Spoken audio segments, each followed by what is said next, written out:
Olá, pessoal. Sejam todos bem-vindos ao nosso podcast Mente Artificial.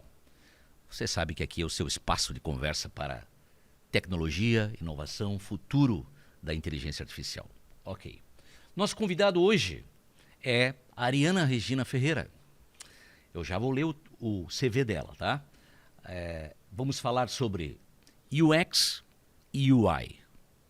User Experience e User Interface, ou seja, a experiência do usuário e a interface do usuário, tá? Currículo da Ariana. A Ariana é Product Designer e Owner, ou PO, né, Product Owner, da TOTUS. Ela é apaixonada por transformar ideias em soluções reais. Ela acredita que bons produtos sempre nascem de boas perguntas. E por isso ela mergulha sempre em pesquisas, testes, jornadas e estratégias que conectam design e o negócio, o business. Bom, já liderou reconstruções de ferramentas complexas, deu mentorias para jovens talentos e compartilhou experiências em eventos como Techstars, Startup Weekend, TDC e Universo TOTS. Bom, após ler o CV, seja bem-vinda mais uma vez, Ariana. Tá? Muito obrigada. É um prazer em tê-la aqui, tá Muito bom? obrigada. Então, o nosso papo hoje, gente, é sobre isso aí. Então, vamos lá. O nosso primeiro bloco, vamos falar sobre fundamentos e o cenário atual, ou seja, como a IA se coloca nessa experiência do usuário, o User Experience. Aliás, só vou fazer uma explicaçãozinha rápida. Para você, imagina que você é uma criança de 5 anos e você ganhou um brinquedo, tá?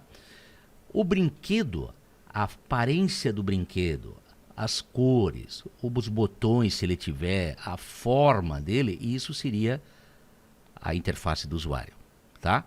E o jeito ou a forma que você sente quando está usando esse brinquedo seria a tua experiência como usuário, a tua UX, ok? Só para ficar uma coisa mais didática para vocês. Então vamos lá, Ariana. Começa assim perguntando, você acha que, como você vê o papel da IA hoje na área de UX e UI? Eu vejo que a inteligência artificial ela veio para ajudar a gente a deixar rotinas que antes eram mais lentas e operacionais em tarefas mais rápidas de estar fazendo, né? Então, principalmente a IA no formato que a gente consegue consumir hoje, como o ChatGPT, que a gente consegue pedir coisas, criar prompts e pedir respostas para ele, né? Certo. Então, esse tipo de inteligência artificial, linkada até às vezes, né, com outros produtos, ou apenas, né, o uso mais básico ali do ChatGPT, ele acaba ajudando a gente na rotina a transformar tarefas muito operacionais em coisas rápidas, às vezes, que você consegue fazer em minutos.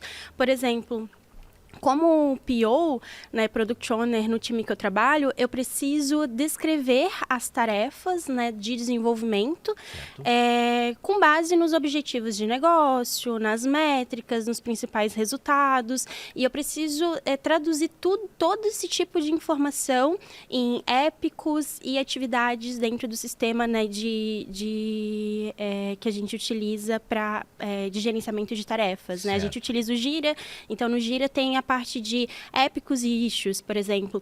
Então, um épico seria como o objetivo maior e dentro dele as tarefas menores que serão quebradas para as pessoas, os desenvolvedores, ou designers, ou QAs, ou documentadores, enfim, para o time tocando. E eu preciso descrever essas tarefas com todo o conhecimento que eu absorvi, toda a pesquisa que eu fiz numa etapa anterior. Então, eu coloco todo esse conhecimento como se fosse um prompt? Como se fosse um prompt e peço para ele transformar em alguns tópicos. Por exemplo, qual o objetivo, qual a situação, por que a gente está fazendo isso, quais são as métricas que eu quero coletar, quais são os principais resultados. Então, eu vou pedindo para ele, né? Claro que isso depende muito do prompt, eu trago alguns... Até existe muito o cuidado da informação, né? Mas a gente traz, muitas vezes, cenários um pouco mais fictícios para conseguir transformar isso em cenários reais. traz, né, para dentro de cada atividade, e ele me traz de uma forma compilada e rápida tudo que eu preciso para trazer para aquela tarefa. E às vezes uma atividade que eu demoraria uma meia hora para organizar todos os meus pensamentos, eu mando, né, um áudio, por exemplo, para o ChatGPT, e ele transforma aquilo ali para mim em 1 minuto.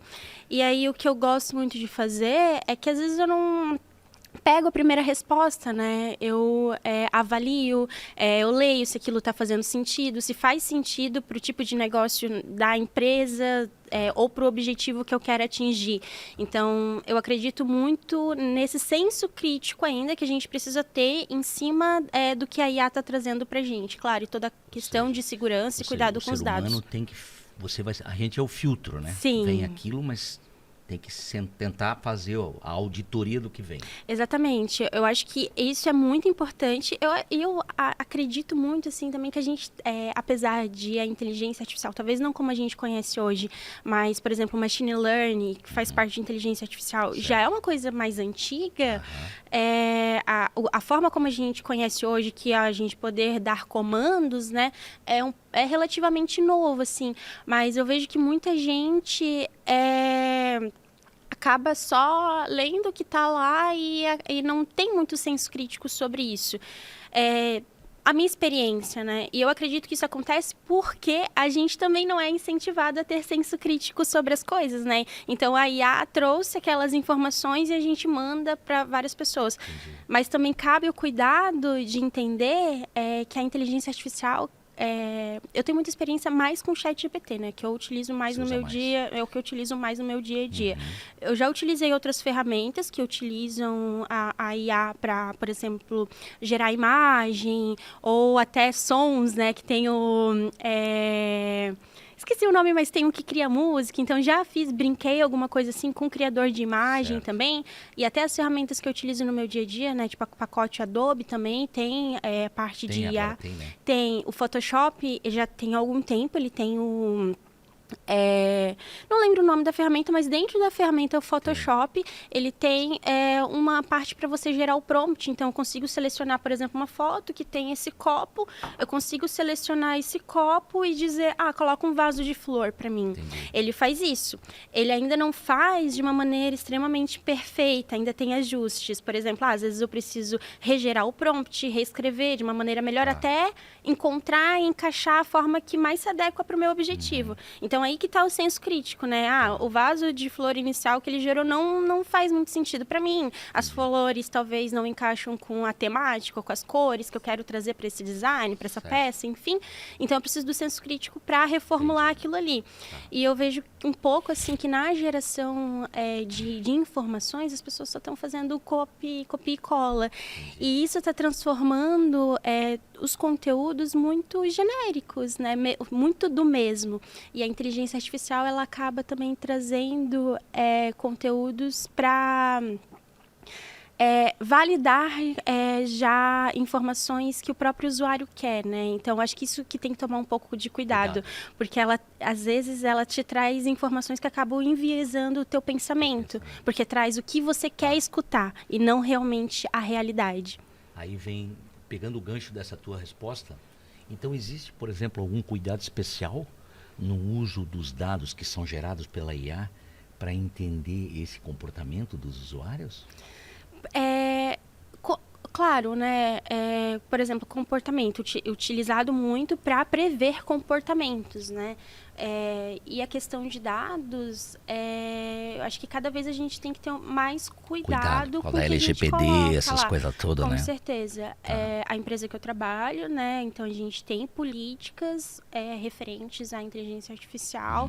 Então, tem que tomar muito cuidado, principalmente desenvolvedores. Não podem colocar códigos de empresa lá, dados pessoais de clientes, ou até informações que fazem parte da estratégia da companhia. Certo. Apesar de que o ChatGPT ele tem uma função lá, né, de você desligar, tem uma função que você desliga o histórico, o contexto? Não é o contexto, É uma funcionalidade que ele vai aprender com o que você está colocando lá, né? Então, Certo. no caso, ele vai aprender e pode levar informações para outras pessoas daquilo. Tá. E daí tem esse... Dá para cortar, tem essa funcionalidade que você consegue desabilitar, mas a questão da segurança de dados, ela ainda é bem obscura, né? Tá. Aí te pergunto, existe aquela etapa tradicional de fazer aquela pesquisa, né? O user research, que tem que fazer aquela fase inicial lá, Sim. né? Essa pesquisa qualitativa, então tem essas etapas. Você acredita que IA pode substituir essas etapas, por exemplo, dessa pesquisa em relação, por exemplo, fazer aquelas entrevistas com profundidade para poder obter do usuário? Nesse sentido, não. Assim, por exemplo, entrevista ou as informações mais qualitativas, né? A gente separa... existem várias metodologias de research, né? Que trazem os insumos, as informações para criarem experiências.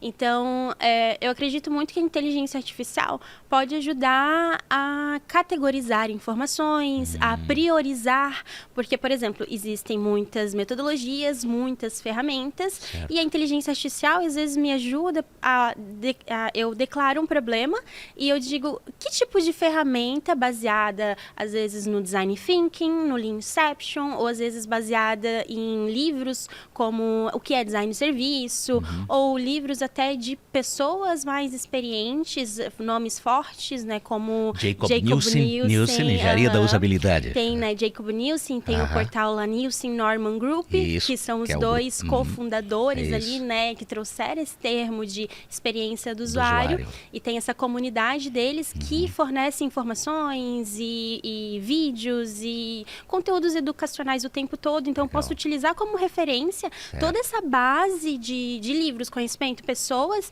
e posso pedir para a IA assim, ó, com base nisso, para esse problema que eu tenho, né, que eu preciso resolver, que tipo de metodologia eu posso aplicar com o meu time para colaborar? E ela não alucina? Vem legal a resposta? Vem legal. E às vezes ela ajuda até a montar metodologias e métodos para serem aplicados. Isso que é muito bacana, porque te ajuda a resolver problemas com as pessoas. Assim, no meu caso, eu acredito muito na colaboração entre pessoas. Então, eu não acredito que a IA ela vai substituir as entrevistas, por exemplo. Ela consegue traçar perfis, ela consegue te ajudar a traçar padrões.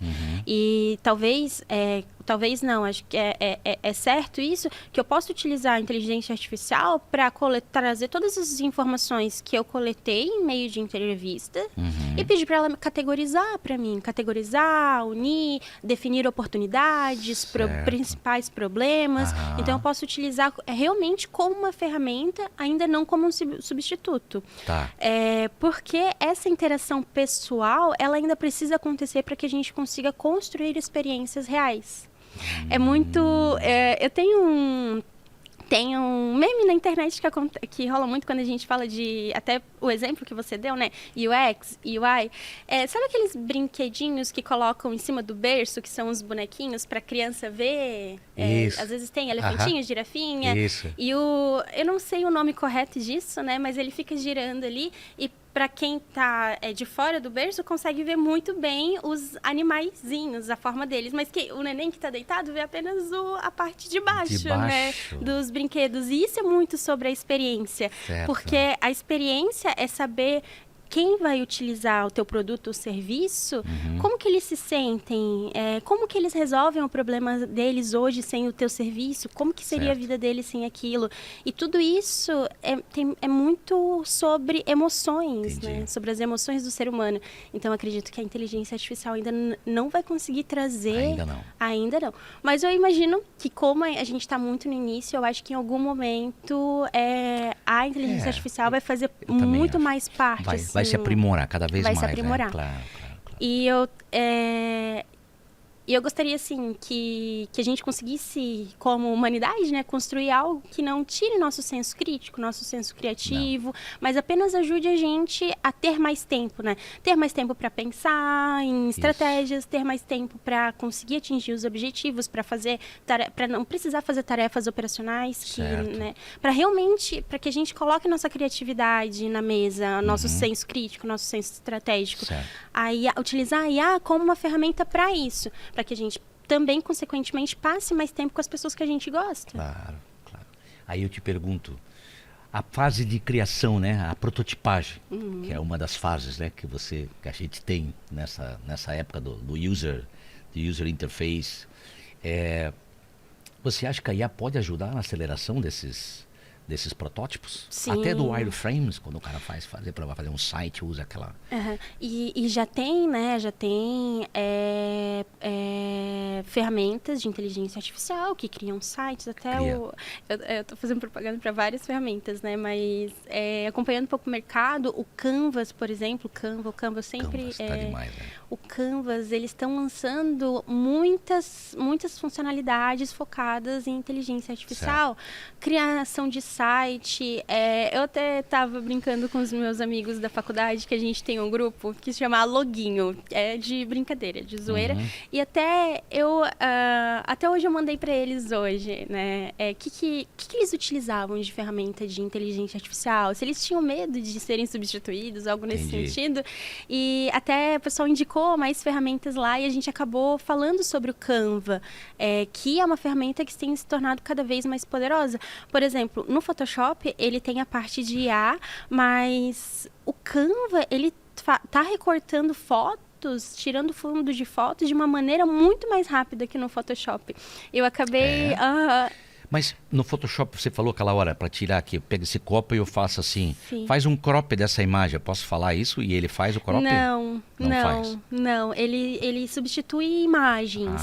Para recortar é outro tipo de ferramenta que precisa utilizar. Eu pensei que dava para dar o prompt via falado para ele e ele vai lá e faz. E recorta. Ele vai colocar um fundo branco. Mas, por exemplo, eu quero uma ferramenta... Eu posso falar para ele, remove esse fundo aqui.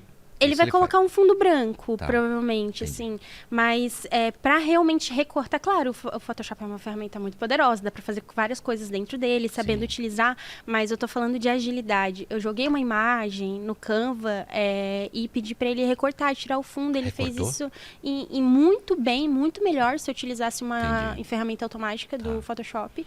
Recortou, e às vezes eu acabo utilizando nos meus trabalhos, porque me traz agilidade. Em vez de eu ficar, 20 minutos recortando um cabelo de uma pessoa, que é algo complexo de recortar, o Canva está fazendo isso de uma forma muito melhor. Melhor que o Photoshop, Nossa.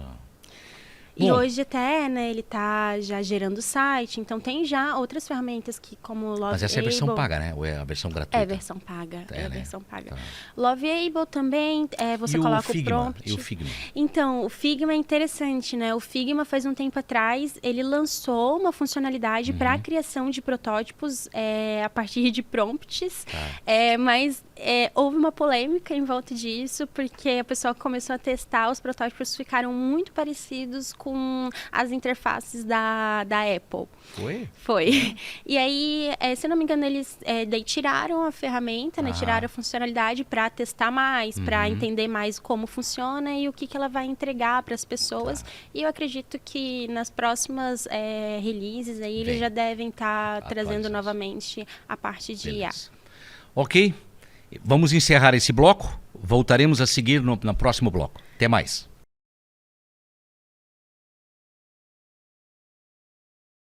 Olá, agora estou com vocês de segunda a sexta às 19h45, aí na TV da cidade, com A Palavra Final. De Brasília, Alexandre Garcia. Olá, eu sou Paula Leal, âncora de Oeste Sem Filtro. E eu estou aqui para convidar você a acompanhar aqui na TV Cidade de Joinville nosso programa diário. De segunda a sexta-feira, a partir das 17h45. Eu espero você junto com os meus parceiros de bancada. Ana Paula Henkel, Augusto Nunes, Alexandre Garcia, Adalberto Piotto, Silvio Navarro e Rodrigo Constantino. Você é nosso convidado. DVA, primeira representante em Santa Catarina da marca BYD. líder mundial em vendas de veículos eletrificados. DVA BYD. O futuro já começou.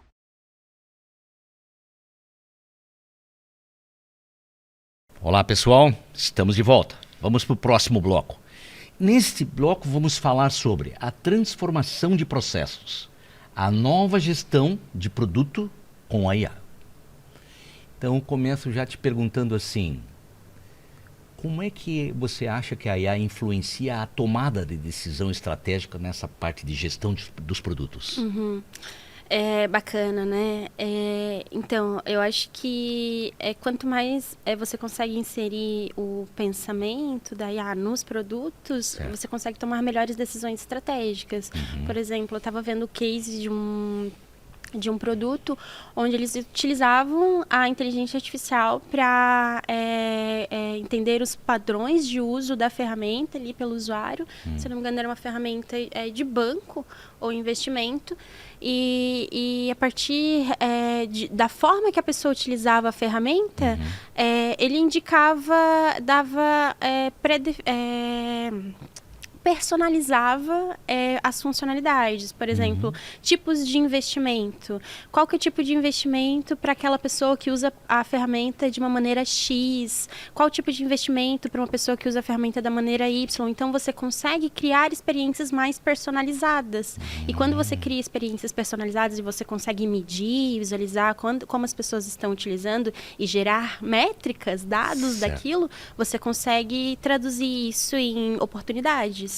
Certo? Então, eu acredito que a IA, ela pode se transformar, ela é muito poderosa nesse sentido, para ajudar na tomada de decisões, se bem aplicada dentro dos produtos. Certo. É possível fazer, por exemplo, teste AB com os produtos, então, para determinado público, e daí eu posso utilizar a IA para até entender quem que é a persona desse público, o que esse público sente, vê, faz, ouve, criar essa persona e dizer, para esse público A, eu vou fornecer o teste, né, de uma funcionalidade ou uma jornada dentro do produto de uma maneira, A, enfim, e para outro público eu vou fornecer de outra maneira. Certo. O importante é conseguir medir esses dados, é conseguir acompanhar, porque se eu jogo isso e eu não sei como as pessoas estão utilizando, isso não me serve de nada. Por isso que as métricas são muito importantes. Então, quando eu consigo fazer isso, a tomada de decisão e a estratégia vem muito mais embasada. e me ajuda a tomar decisões certas com base nessas informações. Legal. Poxa. Ok. Te pergunto, então, você acha que é possível usar a IA para priorizar as funcionalidades de um determinado produto de forma assim mais eficiente? Claro, com certeza.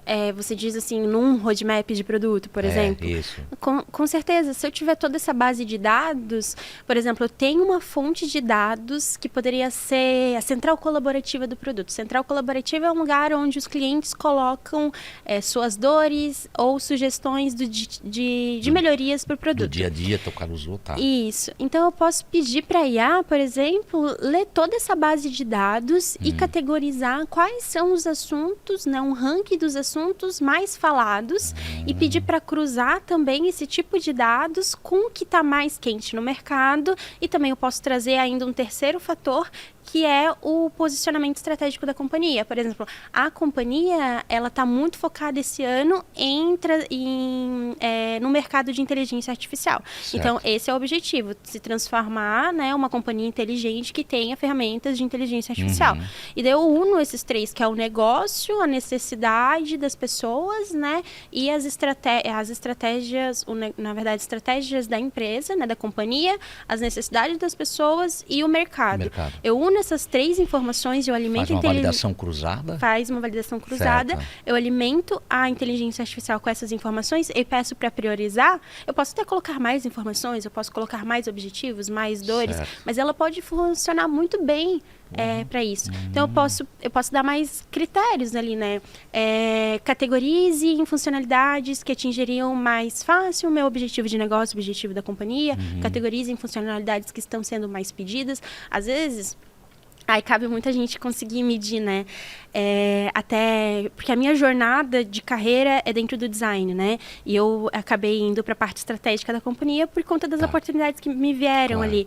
E quando a gente é designer, a gente às vezes não tem tanto esse conhecimento da mesa de negócios, que às vezes a gente precisa pesar as coisas. Então, muitas vezes tem um recurso, uma funcionalidade que seria, nossa, muito legal, bastante gente está pedindo. Certo. Mas às vezes aquela funcionalidade não é o que vai mexer num ponteiro de alguma métrica da companhia, como diminuir o churn, aumentar engajamento, aumentar a receita, enfim. A gente precisa também olhar para essas métricas da companhia e tudo que a gente faz como produto, como designer, precisa estar alinhado a isso. Então, por isso que a gente olha para vários lugares. A gente olha para a companhia, para a estratégia da companhia, a gente olha para o mercado e a gente olha também muito... O universo. É o universo. Né? A gente olha muito para o cliente, mas cabe muito, às vezes, a gente realmente medir o que faz sentido, o que vai entregar mais valor para as pessoas. Mudar um botão, que as pessoas estão reclamando da cor, mas elas conseguem utilizar, ou trazer uma funcionalidade que vai ajudar ela a ser mais produtiva e diminuir,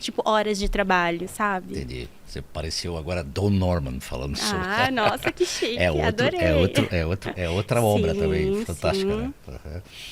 Te pergunto, na prática, você no teu currículo, você é Product Owner, né, o PO. Isso.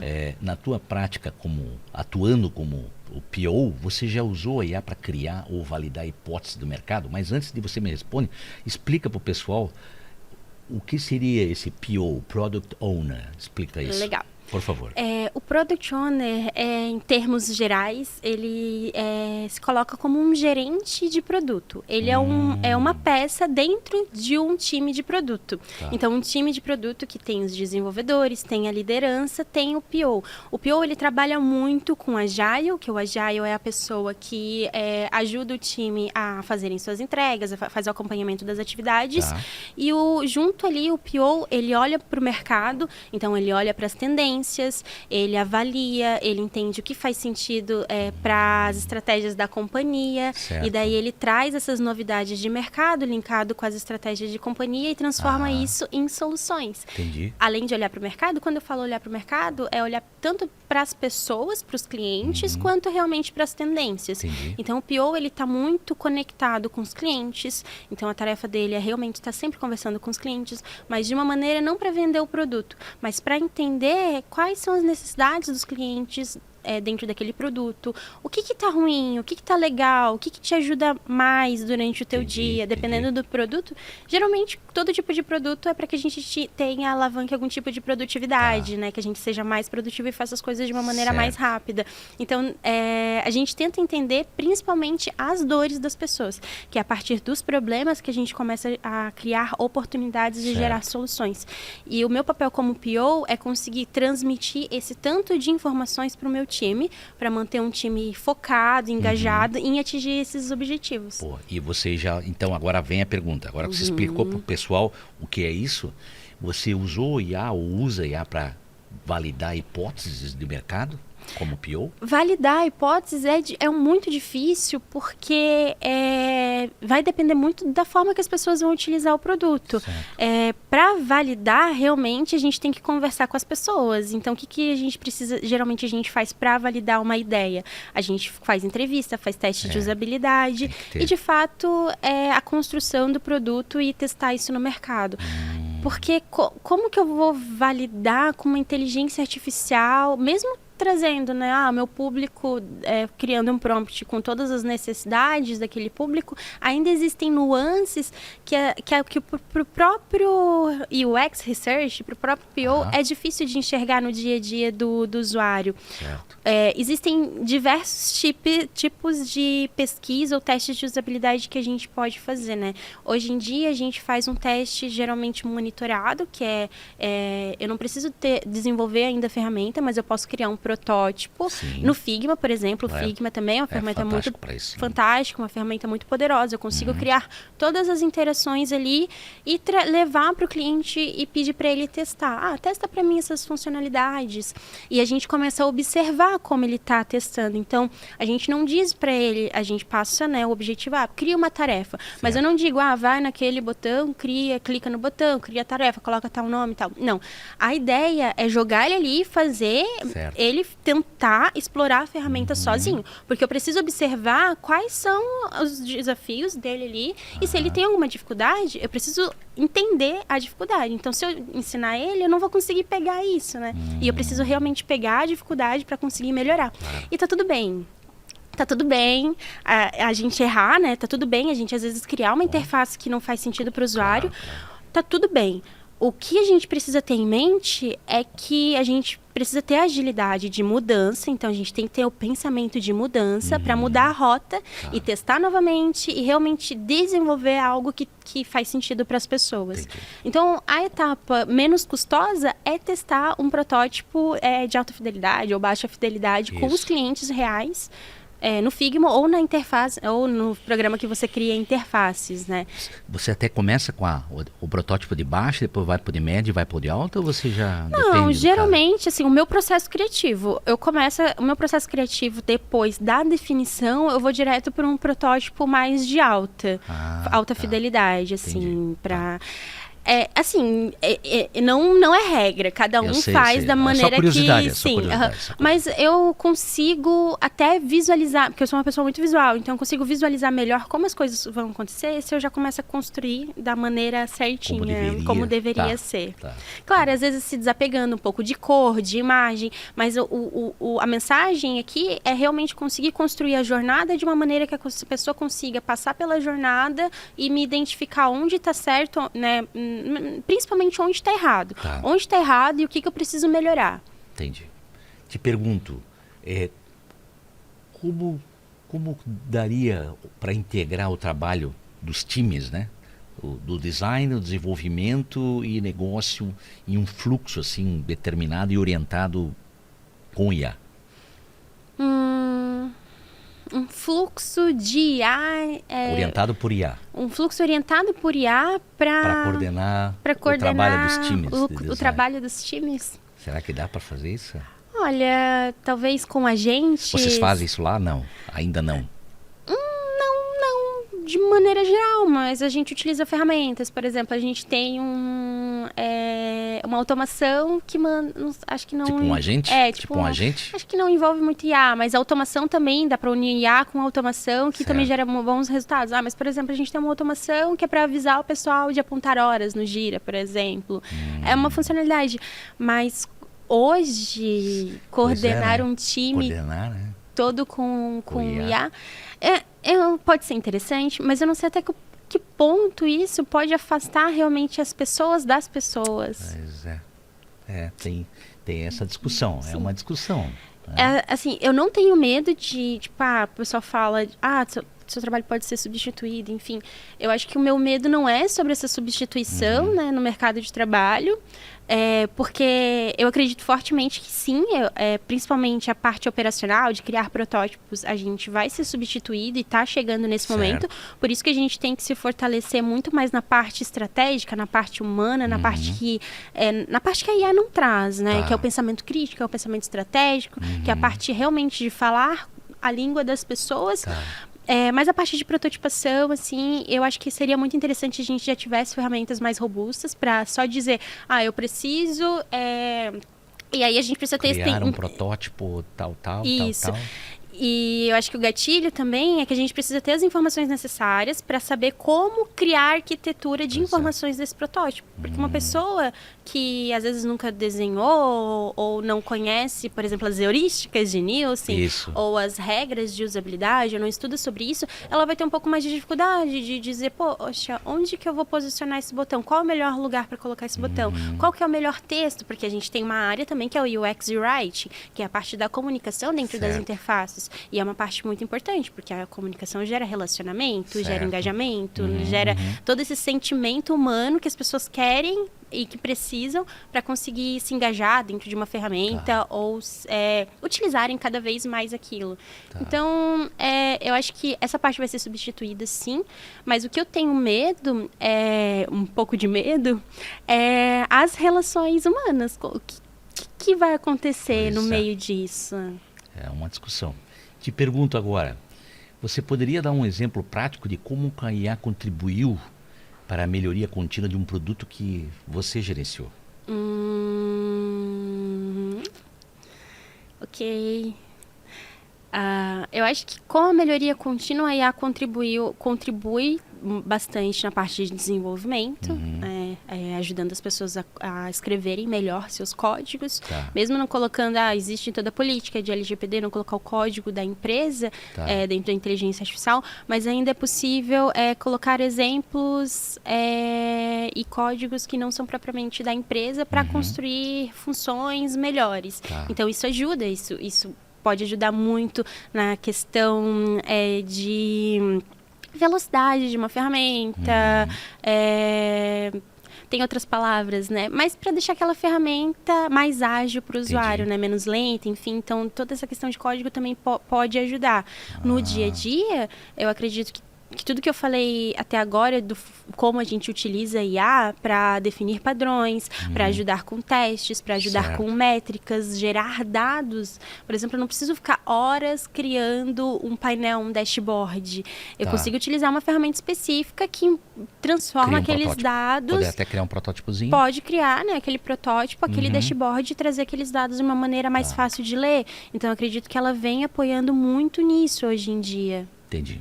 Nos produtos que a gente tem desenvolvido, né? Então, é muito difícil, principalmente quando a gente fala de tecnologia, realmente viver a par disso, né? Da inteligência artificial.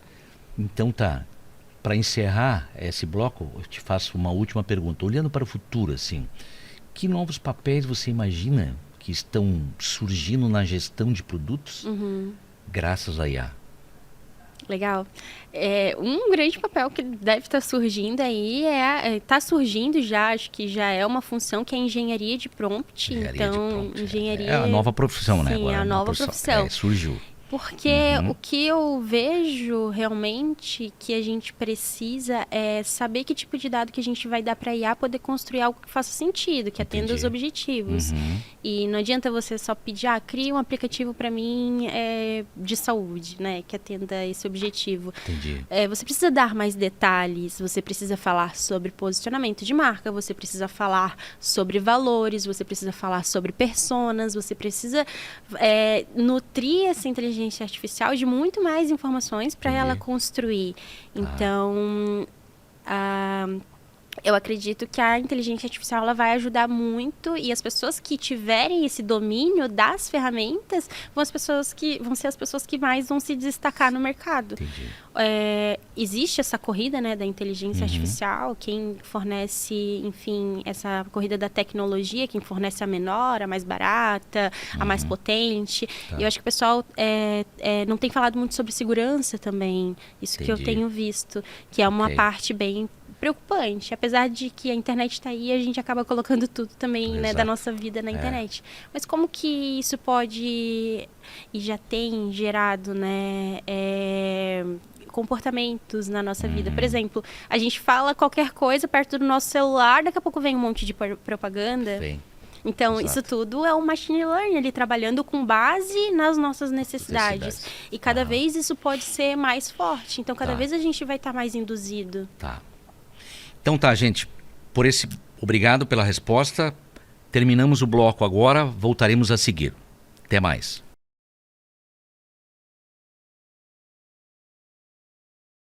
Olá, agora estou com vocês de segunda a sexta às 19h45, aí na TV da Cidade, com A Palavra Final. De Brasília, Alexandre Garcia. Olá, eu sou Paula Leal, âncora de Oeste Sem Filtro. Eu estou aqui para convidar você a acompanhar aqui na TV Cidade de Joinville nosso programa diário. De segunda a sexta-feira, a partir das 17h45. Eu espero você junto com os meus parceiros de bancada.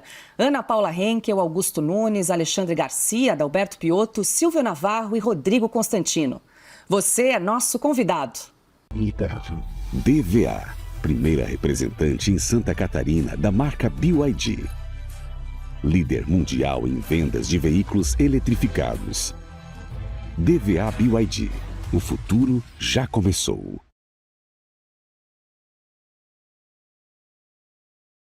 Olá, pessoal. Estamos de volta. Nesse último bloco veremos ética, tendências e futuro. O que esperar da IA na UX e na UI? Então vamos lá. Ariana, quais são os principais, digamos assim, dilemas éticos que surgem quando você usa a IA para personalizar a experiência do usuário? Eu acho que entra bastante a questão, eu já falei sobre a questão de dados, né? Mas o que me vem à cabeça são os vieses cognitivos do ser humano. Tá. Então, não só a inteligência artificial, mas hoje os criadores de produto utilizam muitos vieses cognitivos para vender mais, para engajar mais. Sim, por exemplo, existem vários gatilhos mentais. Por exemplo, quando você fala de uma funcionalidade sem falar do problema antes, você acaba... Quando você fala apenas da funcionalidade, a pessoa ela não consegue se conectar. Tudo bem, aquilo ali é legal, mas eu não me conecto com isso. Tá. Quando você mostra o problema que a pessoa pode ter a não utilizar o teu serviço, isso pode gerar um gatilho dela querer comprar. E esse problema, quando você destaca o problema, faz parte de um viés cognitivo. Existem vários vieses para induzir as pessoas a tomarem decisões. Por exemplo, acho que talvez é um que a gente costuma ver mais, de colocar um preço mais baixo. Acho que um exemplo muito legal no cinema, quando a gente vai no cinema comprar pipoca, e tem 3 tipos de pipoca. Certo. Tem a mais barata, menorzinho, que é mais barata. Aí tem a do meio, que é um valor próximo do mais barato. E, não, acho que do meio é um valor mais próximo do mais caro. Isso. E o mais caro, que é grandão. Aquele grandão. E tudo isso é para induzir você a não comprar o mais barato e nem o do meio. Para induzir você a comprar o pote maior de pipoca. Porque você vai avaliar, o do meio ele tá quase o valor do grandão, Então, o mais vale a pena barato é levar o muito grandão. pequeno, Isso. mas vale a pena levar o grandão. Isso é um tipo de viés cognitivo para fazer as pessoas a consumirem mais.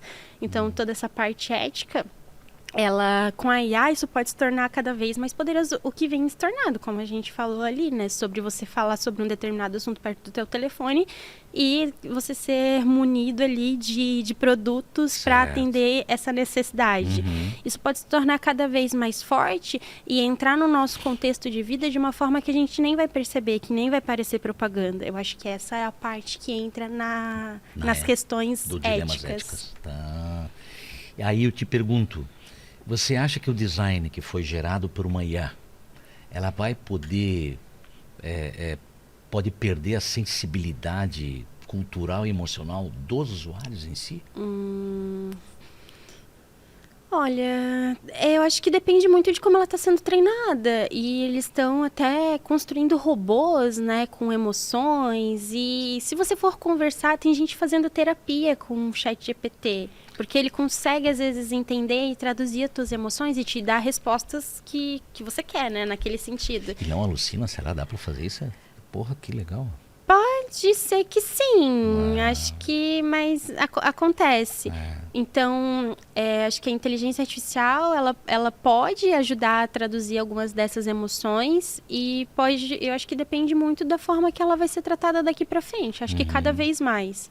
Mas eu quero ser confiante, eu quero dizer que não. Eu também. Mas eu quero dizer que não, mas eu acredito que sim. Que daqui a alguns anos ela já vai estar tão poderosa assim que vai conseguir traduzir emoções, vai conseguir ajudar a gente. Já imaginou? Nossa. Putz. Mas é que acho que como toda ferramenta, ela pode ser aplicada tanto para o bem como para o mal. E o medo tá aí, né? Em como que a gente utiliza a inteligência artificial. Porque já aconteceu, né? Muita gente utilizar para fazer coisas ruins, mas coisas boas. Então... Durante a história da humanidade foi Sim. isso, né? O avião é o exemplo, né? Sim. Isso vai acontecer. Então, eu não tenho medo, assim, de vir esse momento, mas o meu medo é das pessoas que vão utilizar, sabe? Entendi. A IA generativa, por exemplo, vamos usar o ChatGPT, tá? Ela pode criar, acho que você falou lá no nosso primeiro bloco, fluxos de interface. Você acha que isso pode ser uma ameaça ou é um fortalecimento para o trabalho do designer? Então, eu até comentei, né, que a inteligência artificial vai chegar um momento que eles vão conseguir construir protótipos interativos e protótipos fiéis, assim, ao que a gente precisa. Só que o que vai faltar? Vai faltar o pensamento do que precisa ser feito. Porque você precisa dar os comandos. Então, a IA ainda não sabe o que precisa.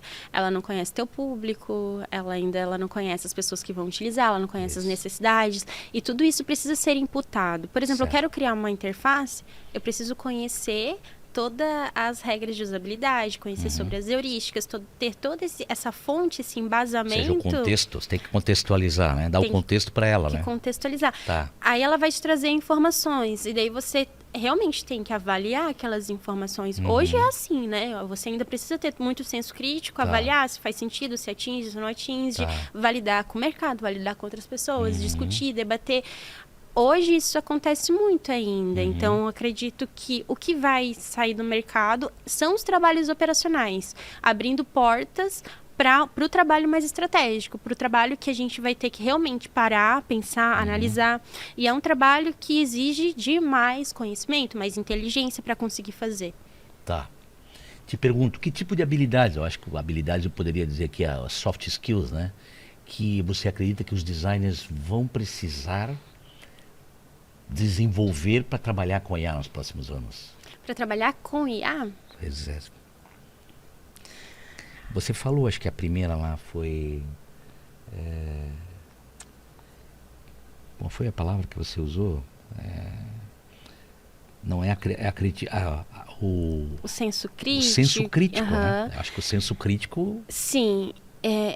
Mas além disso, eu acredito que além do senso crítico, as habilidades que os designers precisam fortalecer e ter cada vez mais é a curiosidade e fazer as perguntas certas. Certo. Hoje, como designer de experiência, tem uma etapa do processo que eu preciso fazer entrevistas com as pessoas. Certo. E eu preciso construir um roteiro de entrevista. E nessa entrevista, eu preciso facilitar para que a pessoa fale muito mais que eu. Para que a pessoa, eu preciso conseguir me conectar com a pessoa para que ela conte coisas que talvez ela tenha medo de contar. Certo. Erros, às vezes, que ela comete. Então, que tipo de pergunta que eu vou fazer? Que tipo de interação eu vou ter com essa pessoa para conseguir explorar isso? Isso. Porque é nesse lugar que a gente encontra as oportunidades. Quando as pessoas conseguem tirar o ego, né? Tirar essa camada de ego que todo mundo tem e realmente ser sincero nas respostas. Mesmo quando não são muito legais.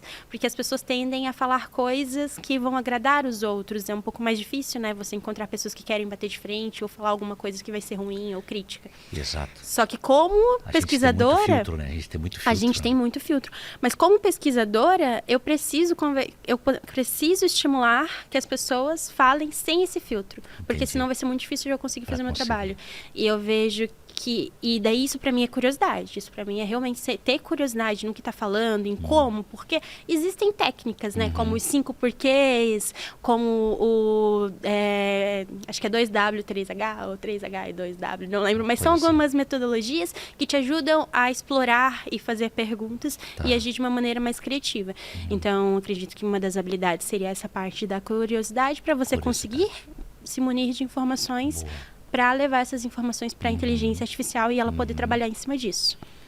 Te pergunto, você acha que a IA talvez daqui no futuro pode assumir o design da interface, né? A interface design, de forma quase que autônoma, ou ainda sempre vai ter que ter a necessidade do elemento humano, né? O fator humano. Não, eu acho que sim. Eu acho que tá próximo. É um futuro próximo, principalmente a IA substituindo o ser humano na construção das interfaces. Mas como eu falei, ele vai construir com base no que a gente vai dizer, no que a gente definiu. É porque a gente que vai alimentar ainda, Exatamente. né? Então, por isso que eu acredito que a principal habilidade do designer do futuro é ter essa habilidade de saber definir o que precisa ser feito. Também. Tá. O que precisa colocar naquela tela? Que tipo de imagem eu coloco no meu site que vai fazer as pessoas se conectarem? A IA talvez consiga te ajudar. Mas se você conhecer muito bem o seu público, só você vai saber dizer o que funciona e o que não funciona. Entendi. Você acha que existe alguma área da user experience ou da experiência do usuário que você acredita que a IA ainda não explorou plenamente, mas deveria explorar? Do user experience, acho que tem tanta coisa, sim.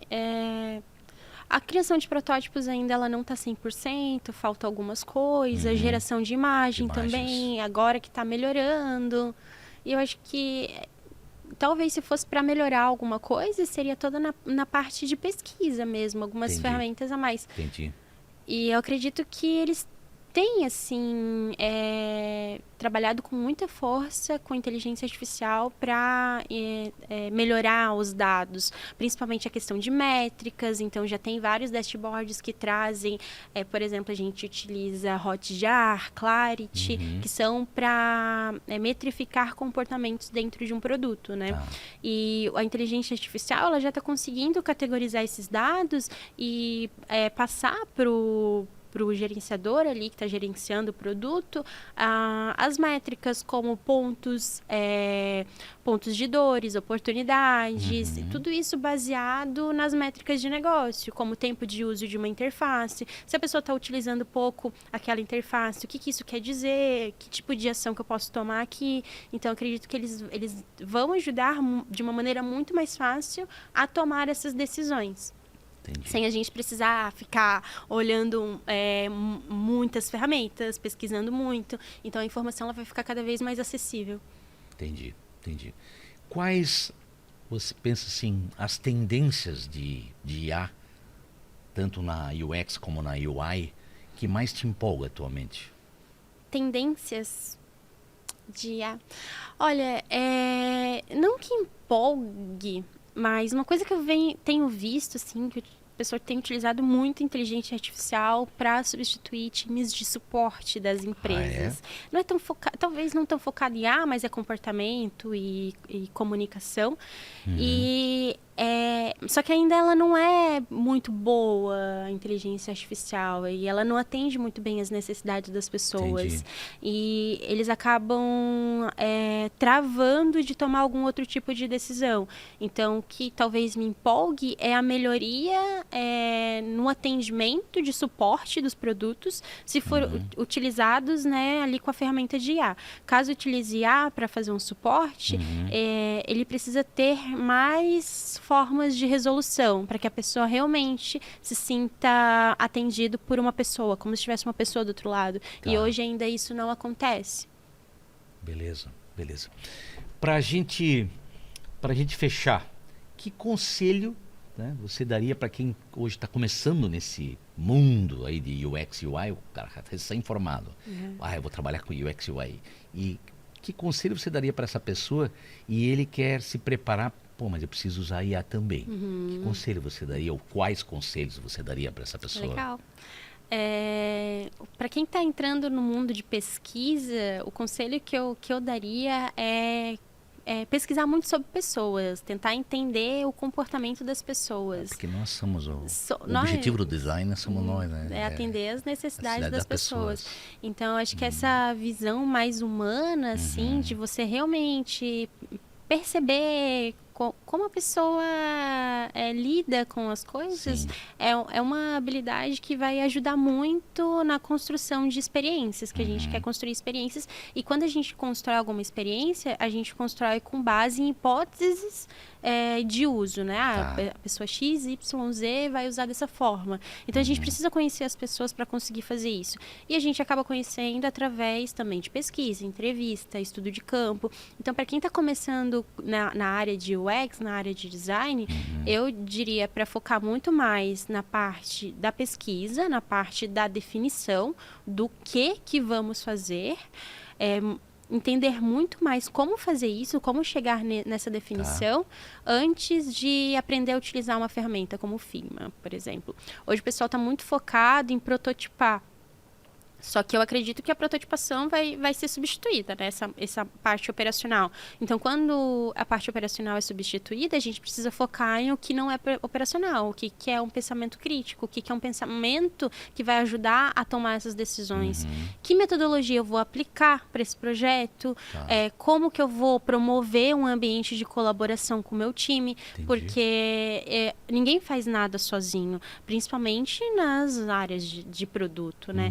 E qualquer empresa, a gente precisa ter um time que colabore. E o designer, né, o PO, o designer, ele tá ali para ajudar que essa colaboração aconteça, através de ferramentas, através de facilitações. Então, a gente também precisa ter esse olhar. Por exemplo, quando eu quero fazer alguma facilitação para definir ou para que faz parte ali da jornada, do processo de construção de uma solução, eu preciso entender quais são as pessoas que me ajudariam aqui. Então, eu preciso entender também os pontos fortes do meu time. Então, X pessoa eu sei que tem uma habilidade muito boa com essa ferramenta ou com esse tipo de tecnologia e seria uma pessoa muito interessante para estar aqui e debater comigo sobre esse assunto. A colaboração, a comunicação, toda essa parte de realmente saber se comunicar com as pessoas, porque você precisa das pessoas, né, para fazer as coisas, ela é um ponto muito importante na nossa área de comunicação como designer, tanto de produto como, enfim, como PO, como UX, como UI.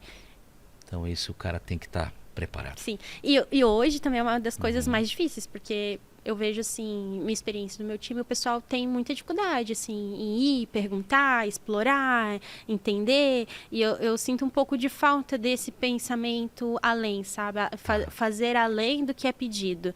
Que é, você pede alguma coisa, pergunta pra mim tal coisa. Aí a pessoa diz uma resposta que não ajuda muito, e daí a pessoa só traz a resposta, não tenta entender o universo daquilo ali, o que tem a mais disso, pra resolver algo.